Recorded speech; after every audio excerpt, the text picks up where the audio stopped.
E aí, pessoal? Hoje eu quero trazer para vocês o mínimo que vocês precisam saber sobre o Git. A minha ideia é só dar uma arranhada na superfície. Então eu vou só dar alguns conceitos iniciais sobre o Git e mostrar o que vocês precisam para não ficar aí zipando, dando Ctrl+C, Ctrl+V em pasta, fazendo versionamento de um jeito ruim. Eu vou te dar o mínimo necessário para você começar a profissionalizar o seu versionamento de código. Ou seja, eu não vou esgotar aqui o assunto, mas eu vou deixar no final do vídeo um link para um curso excelente, gratuito, em português, que vai te pegar pela mão e te ensinar todo o necessário para utilizar o Git. E aí o Git, GitHub, guardar seus arquivos em nuvem e tudo mais. Beleza? Embora a gente não vá utilizar o GitHub, eu sugiro que vocês instalem o GitHub Desktop, que é uma forma mais fácil de vocês poderem ver o que está acontecendo aí com os arquivos de vocês. E, obviamente, o Git. Para começar, o Git ele é um sistema de versionamento de código. Ele guarda as diversas versões do seu código. Isso olhando os próprios arquivos. Quando você escrever um arquivo .cs ou um arquivo .xml ou um arquivo, qualquer coisa, qualquer arquivo, ele vai saber se houve criação, exclusão ou alteração e vai guardar essas diferenças, o que facilita na questão da velocidade e também do tamanho dos arquivos guardados. E entre várias outras coisas, tem a possibilidade, por exemplo, de você voltar a um determinado cenário, vamos chamar assim, que estava numa determinada data. Vamos dizer que você faça uma alteração. Você cria um projeto no dia 1, altere no dia 2, altere no dia 3 e você está hoje no dia 4. Você consegue do dia 4 enxergar como estava o seu código no dia 2. E aí ele vai ignorar o dia 3 e alterações do dia 4. Então você pode ir lá neste dia e falar, neste dia eu estava assim, então talvez tenha sido por isso que eu fiz determinada coisa, ou fazer uma diferença entre o dia 2 e o dia 3, coisas do tipo. O que é muito mais fácil e muito mais seguro do que você ficar guardando zip. Era um costume antigo, a gente faz a pasta, aí zipa ela e salva com a data do dia. E aí você tem aqueles diversos arquivos, isso acaba pesando, além obviamente de não ser algo ágil, algo rápido de você fazer alguma pesquisa quando precisa. Então o Git é isso, o Git é essa ferramenta que compara os arquivos, guarda ali as alterações, além de muitas outras coisas que não vem ao caso aqui, que vocês vão aprender no curso, que eu vou indicar no final do vídeo. Embora a gente não vá utilizar, eu vou dizer que o GitHub, que é muito conhecido, ele é uma versão do Git, uma versão que fica em nuvem. O que é o GitHub? O Git é essa tecnologia de versionamento de arquivos, só que na nuvem. Ele tem, obviamente, algumas outras ferramentas, mas o grosso dele é esse. E a gente não vai utilizar isso agora, mas é só para você saber que quando se fala em Git e GitHub, são duas coisas diferentes. O Git não é o GitHub, não utiliza ou tem nada a ver com o GitHub, mas o GitHub utiliza a tecnologia do Git em si e oferece isso como um serviço. Para indivíduos ele é gratuito, a maior parte das funcionalidades dele é gratuita, e também tem a versão comercial, mas aí não vem ao caso aqui pra gente. Então vamos lá, que eu vou mostrar para vocês como utilizar o Git aí de uma forma simples para controlar os seus projetinhos e parar com essa mania de ficar criando várias pastas ou zipando tudo. Olha só, eu estou dentro desse diretório aqui, etemp video git. Vocês podem ver ele do lado esquerdo aqui, no Explorer, não tem nada dentro dele. No lado direito aqui, eu vou usar o console. Eu sei que no primeiro momento pode dar um medo de utilizar aqui o console, o command. Isso é normal para quem está começando, mas assim, faz um esforço. O primeiro esforço é sempre o mais difícil, depois vai ficando mais fácil. Eu vou mostrar para vocês também o GitHub Desktop, que vocês já devem ter instalado aí, como fazer algumas coisas lá e como visualizar. Às vezes ele é melhor para visualizar, mas é importante que vocês utilizem aqui o prompt de comando, porque no futuro, quando vocês estiverem mais avançados na carreira, às vezes vocês vão estar utilizando algum servidor que não vai ter essa parte gráfica. Vocês podem estar trabalhando no Linux e ter o acesso somente através de um bash, no caso aqui como se fosse um prompt de comando, e aí vocês só vão ter isso para utilizar. Então se vocês começarem desde o início a se forçar a utilizar o prompt de comando, as linhas de comando, vocês vão ficar mais à vontade. Vou aumentar aqui um pouquinho, ó. Então nesse momento eu não tenho nada e vou criar aqui um projeto simples do .NET. Vocês podem ver pelo lado esquerdo aqui, ó, que eu tenho alguns arquivos. Neste momento eu ainda não tenho o Git nessa pasta. Joguei o Git aqui, ó, ele me deu essa mensagem, dando algumas dicas aí do que usar. Eu preciso iniciar o diretório do Git, que é o que eu vou fazer agora. Git init. Nesse momento ele criou o repositório Git, que vocês podem ver aqui, ó, por essa pasta, ó, .git, e agora ele vai começar a controlar as alterações que eu fizer. Por exemplo, nós já tínhamos ali a pasta objeto, program, o arquivo program e o vídeo git cs project. Se eu tivesse alterado qualquer coisa ali, ele não teria como saber. Afinal de contas, ele começou agora.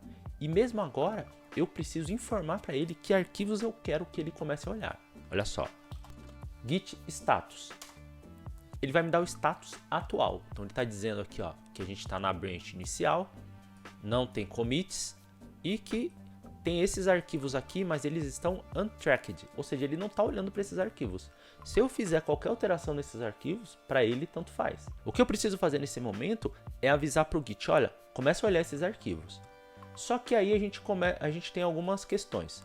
Primeiro, a pasta obj ali, object, ela não é interessante para mim. Por quê? Porque sempre quando eu estou recompilando o programa ali em .NET, ela vai refazer aqueles arquivos, a gente pode dizer que são arquivos temporários. Eu não preciso deles. O próprio Visual Studio ou o Code, ele vai gerar para mim novamente. Então não faz sentido eu guardar esses arquivos. Então, o que eu vou dizer para o Git é, olha, não preciso olhar essa pasta ou algum determinado outro arquivo. E eu faço isso através do Git ignore. Eu abri aqui através do Code, então a gente está vendo aqui as nossas pastinhas. Reparem que só de entrar no Code, ele já criou alguns outros arquivos. Esses arquivos aqui são aqueles criados na pasta obj, que como a gente já viu, está pegando, então vai entrar tudo, mas a gente não quer. Então agora a gente vai criar um arquivo chamado .gitignore. Esse arquivo informa para o Git o que ele não deve olhar, o que ele deve ignorar. Vou colocar o code aqui de lado, ó. Repare que nesse momento ele está olhando o git ignore. Agora eu vou colocar aqui, ó, que eu não quero, ó, obj, e vou salvar. Vou dar um git status aqui de novo. E nesse momento, ó, o obj sumiu. Então aqui eu posso elencar os arquivos que eu não quero. O git ignore a gente vai deixar para ele sempre salvar e saber o que ele vai ignorar. Como dica, quem utiliza Code, Visual Studio, acaba tendo também a pasta bin, um monte de outras coisas lá dentro, que a gente pode fazer o seguinte. Nesse repositório aqui, que eu vou deixar também o link aí no vídeo, a gente pode pegar esse git ignore para o Visual Studio. Então ele tira um monte de coisa, ó. rsuser, suo, sln, docstate, um monte de coisa, um monte de debug, pasta de debug, pasta de release, que são coisas que o próprio Visual Studio e o Visual Studio Code vão criar para a gente. Não é necessário a gente pegar. Então a gente pode fazer o seguinte, ó, dá um roll aqui, copia tudo, venho aqui no nosso git ignore e colo. Salvei. Isso começa com essa cerquilha aqui, são comentários, tá? Então aqui ele está explicando. Se a gente ver agora, ele continua porque a pasta obj a gente já tinha tirado. Quando arquivos forem criados na pasta bin, também vão ser ignorados, porque não é necessário para a gente. Então até agora o que a gente aprendeu? É iniciar um diretório Git e informar o que a gente quer ignorar. Nosso próximo passo é adicionar arquivos ao commit. Commit é quando a gente assegura para o Git que a gente quer guardar aquilo. Fala, ó, isso aqui é para guardar. Coloquei o console para o lado aqui para a gente ter mais espaço. Então nesse momento eu ainda não avisei para o Git quais são os arquivos que eu quero guardar. Isso eu vou fazer através do git add. Se eu colocar git add ponto, eu vou colocar todos os arquivos que estão dentro daquela pasta, obviamente tirando os que estão no git ignore. Eu posso também colocar por arquivo, posso colocar o nome do arquivo utilizando asterisco para ele pegar um determinado grupo, mais ou menos como você utiliza no prompt mesmo, no DOS aqui. Então eu vou dar um git add todos. E nesse momento, ó, repare que ele está verdinho, antes estava vermelho, agora está verde. Por quê? Porque agora ele já mostrou aqui, ó, changes to be committed. Então ele vai, são as alterações que ele vai commitar, que ele vai efetivamente guardar para que no futuro, quando você precise voltar aqui e dar uma olhada, eles estejam guardados. E agora a gente dá um git commit, que é efetivamente guardar essas alterações. Esse traço M é a mensagem. A gente vai colocar uma mensagem que seja fácil de entender no futuro. No futuro, quando a gente precisar voltar aqui, o que eu alterei naquele commit? Não vou precisar abrir o commit, eu vou dar uma olhada na mensagem e já vou ter uma ideia. Então, lembre sempre de fazer commits pequenos, pequenas alterações. Eu costumo pensar em tarefas. Então, eu tenho, sei lá, 5 tarefas para fazer naquele dia. cada uma vai ser um commit. Eu faço uma, comito com a mensagem específica, faço a outra, comito. Lógico que no dia a dia acaba tendo alguns probleminhas, às vezes a gente precisa passar uma coisa na frente da outra, não vem ao caso. Mas, em geral, a gente tenta fazer dessa forma. Então, eu vou colocar aqui e comitei. Então, agora ele guardou ele. Create mode, porque foi o primeiro commit. Esses arquivos foram criados. Vou dar um exemplo para vocês. Então, se eu fizer uma alteração aqui, ó, e salvar, se eu vier agora, ó, modified. Então, ele sabe que eu modifiquei o meu programa. Lembra? Uma mensagem que seja fácil de entender. Então, agora ele mostrou, ó, one file changed. Então, foi um arquivo alterado. Essa questão de inserção e deleção é somente o que eu incluí, o que eu excluí, ele também faz esse tipo de controle. Então, agora eu tenho guardado isso. Eu posso, através do git log, verificar os meus commits. Então, eu tive aqui, ó, ele coloca na ordem inversa, né? Ele coloca do mais novo para o mais velho. Então, a última alteração foi a alteração do Hello World, a primeira foi arquivos iniciais, o nome do commit aqui internamente, né? Quem foi que fez esse commit, data, hora, esse tipo de coisa. E a gente tem também aqui o GitHub Desktop. Eu pedi para vocês instalarem ele, ó. Aqui vocês podem adicionar um repositório e ele vai mostrar para vocês aqui no History as alterações que foram feitas de uma forma um pouco mais visual. Então lembra, continua tentando ali usar o prompt de comando, esse tipo de coisa, mas você tem a facilidade também do GitHub Desktop para te dar um auxílio algumas vezes. Então eu tenho aqui, ó, arquivos iniciais. Ele vai mostrar aqui o que foi feito. Ó, verifique aqui, ó, que lá no início a gente tinha um Hello World. Agora nós já temos as alterações. Lembra que ele mostrou ali uma exclusão e uma inclusão? Então ele tirou essa linha aqui, que é a linha antiga, e colocou essa linha nova aqui, que é o Hello Mundo. E cada vez que você fizer uma alteração, ele entra aqui. Dá para controlar as alterações por aqui, dá para controlar as alterações por aqui também, mas como eu já disse, sugiro que vocês tentem usar o prompt de comando. Pode ser um pouco assustador nisso, mas é uma ótima ferramenta, que é a ferramenta que você sempre vai ter. Nem sempre você vai ter o GitHub Desktop, nem sempre você vai ter o Code, mas o prompt de comando sempre vai estar ali, mesmo no Mac, mesmo no Linux, sempre vai estar lá.